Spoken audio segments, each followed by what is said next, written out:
Guys, kung gusto niyo ng house tour, kung gusto niyo, tingnan niyo, mag-chat kayo dyan, and then, definitely, mag-house tour tayo. Mapapakita lang ako ng konti ba? Ayan yung pintuan, ayan yung kala, ayan yan. Sabog. Yan.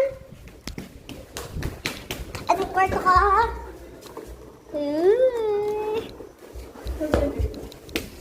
At yung kwarto ng kapatid ko ni mami ko. And then a few more designs. Don't forget the ayan.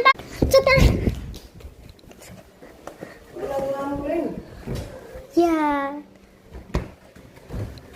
Yan guys.